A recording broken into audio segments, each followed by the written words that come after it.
तो निश्चित रूप से आपको बतला दूं कि पूरे उत्तर प्रदेश में एक बदलाव की लहर है। और जैसा आपने कहा कि इससे पहले भी हम वहाँ पे प्रयत्न कर चुके, 2014 और 2019 में कांग्रेस को बहुत ज़्यादा सफलता नहीं मिली, मान्य है। क्योंकि लोग तब भी विश्वास कर रहे थे कि जो माननीय मोदी जी जो देश की जनता के साथ में, उत्तर प्रदेश के किसानों, युवकों के साथ में, हमारी मातृशक्ति के सामने कमिटमेंट कर रहे हैं, जो वादा कर रहे हैं, उसे वो निभाएंगे। आज पूर्ण रूप से पूरा युवा वर्ग, किसान वर्ग, मजदूर वर्ग, मातृशक्ति पूर्ण रूप से निराश होकर बैठे हुई हैं। और जो एक उनके जो वादे हुआ करते थे, आज वो भी समझ गए कि मात्र एक जुमला है, उससे ज़्यादा नहीं है। उत्तर प्रदेश में ये मान्य है कि पिछले 35 वर्षों से कांग्रेस सत्ता में नहीं है, लेकिन सत्ता में न होने के बावजूद भी आपने देखा होगा कि माननीय राहुल गांधी जी की जो भारत जोड़ो न्याय यात्रा निकली थी, उस न्याय यात्रा में अधिकांश, लाखों की संख्या में जो लोग, जनता उनके समर्थन में सड़कों पर उतरी, अधिकांश उसमें युवा वर्ग था। और ये युवा वर्ग जिस आक्रोशित तरीके से वर्तमान केंद्र सरकार का, मोदी जी का और योगी जी के प्रशासन का विरोध कर रहा था, ये अपने आप में दर्शाता है कि आज उत्तर प्रदेश का युवा और किसान पूर्ण रूप से मोदी जी से निराश हो चुका है। और पूरे उत्तर प्रदेश में अगर आप देखें, अभी तक दो चरण पे चुनाव हुए हैं, तो एक निराशा के चलते हुए गठबंधन, इंडिया गठबंधन के प्रत्याशियों को एक भारी समर्थन प्राप्त हुआ है। मतदान केंद्र पे भी जो अगर अनुभूति कोई अगर जानकार व्यक्ति ले तो वो देख सकता है कि बहुत ही भारी पक्ष जो है ये इंडिया गठबंधन के उम्मीदवारों का है। और उसी के चलते हुए मैं कह सकता हूं कि 80 सीटों पर जिस तरह से हमने एक चुस्त, मजबूत गठबंधन के समन्वय के साथ जो चुनाव हम लड़ रहे हैं, 28 सीटों पर मैं अभी दौरा कर चुका हूं और मेरा संकल्प है कि मैं हर 80 सीटों पर जाकर जो इस देश का 63% मतदान है, और विशेष रूप से उत्तर प्रदेश का, जो पिछले 2 चुनाव में मोदी जी के पक्ष में या भारतीय जनता पार्टी के पक्ष में नहीं था, उन 63% मतदाताओं को एकत्रित कर और इस बार एक बहुत ही सांकेतिक रूप से बहुत ही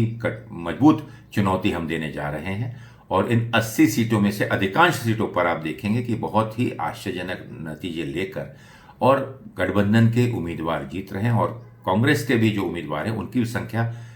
काफी आश्चर्यजनक होगी। जैसा मैंने कहा कि स्वाभाविक है कि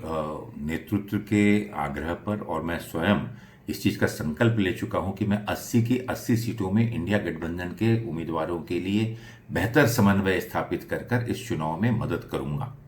और कांग्रेस संगठन 80 की 80 सीटों पर अपनी संगठन मजबूती के साथ संगठन की ताकतपूर्ण गठबंधन के उम्मीदवारों के लिए लगाएगी। स्वाभाविक है कि जो 17 सीटें हैं वो हमारे लिए निश्चित रूप से महत्वपूर्ण भी हैं, और साथ ही साथ कांग्रेस संगठन के लिए एक बहुत बड़ा उत्साहवर्धक हो सकती हैं। और जिस प्रकार का प्रतिसाद, जिस प्रकार का रिस्पांस मुझे अभी तक की हुई 28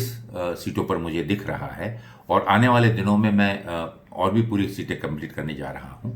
निश्चित रूप से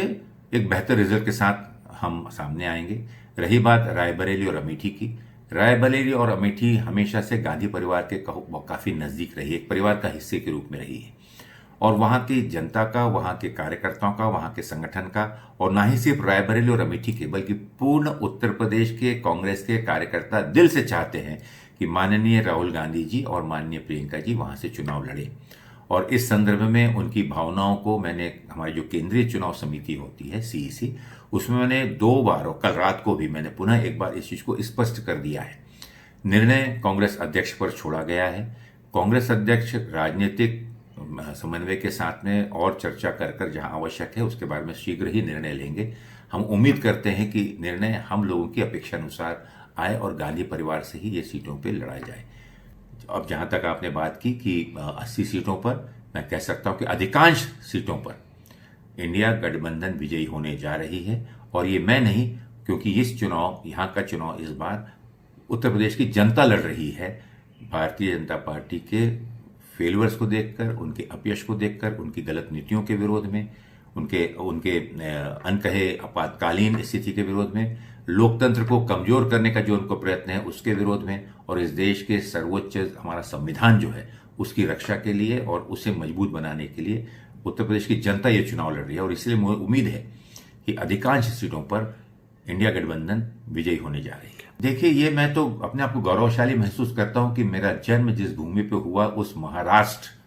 जिसने वाकई में पूरे देश को एक नई दिशा, बौद्धिक रूप से, राजनीतिक रूप से, और छत्रपति शिवाजी जी का जो वंश है, वो महाराष्ट्र जो है जिसने दिल्ली तक अपना प्रभुत्व कायम किया। और स्वाभाविक है कि महाराष्ट्र होने के नाते देश की जनता मुझे एक गौरव और बहुत सम्मानित तरीके से देखती है, जिसका मुझे अभिमान है।